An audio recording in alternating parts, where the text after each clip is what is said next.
সাকিবের পর এবার সিহামের নায়িকা হতে যাচ্ছেন সাবিনা নূর, এমন খবর উড়ে বেড়াচ্ছে ঢলিউডের অন্তরে। বর্তমান প্রজন্মের জনপ্রিয় অভিনেতা সিয়াম আহমেদ নিয়ে নতুন সিনেমা বানাচ্ছেন নির্মাতা মেহেদী হাসান হৃদয়। সিনেমার নাম রাক্ষস। এর নায়িকা কে হচ্ছেন তা নিয়ে দীর্ঘদিন ধরে ছিল কৌতূহল। সিহামের বিপরীতে প্রথম বেশ কয়েকজনের নায়িকার নাম শোনা গিয়েছিল, তবে তাদের কাউকেই চূড়ান্ত করা হয়নি। এবার মিলল নতুন খবর, রাক্ষস সিনেমায় সিহামের সঙ্গে রোমান্স করবেন সাবিনা নূর। এর আগে রায়হান রাফি পরিচালিত শাকিব খানের বিপরীতে তাণ্ডব সিনেমার মধ্যে বড় পর্দায় অভিষেক হয়েছিল সাবিনা নূরের। সাকিবের পর এবার সিহামের সঙ্গে জুটি বাঁধছেন তিনি।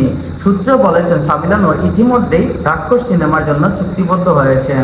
খুব শীঘ্রই এ বিষয়ে আনুষ্ঠানিকভাবে ঘোষণা করা হবে। আনুষ্ঠানিক ঘোষণা না আসা পর্যন্ত বিষয়টি নিয়ে মন্তব্য করছেন না সিনেমা সংশ্লিষ্টরা। জানা গেছে, শীঘ্রই সংবাদ সম্মেলন করে রাক্ষসের এই নায়ক নায়িকা পুরো টিমের শিল্পীদের নিয়ে প্রকাশ করা হবে তাদের নাম।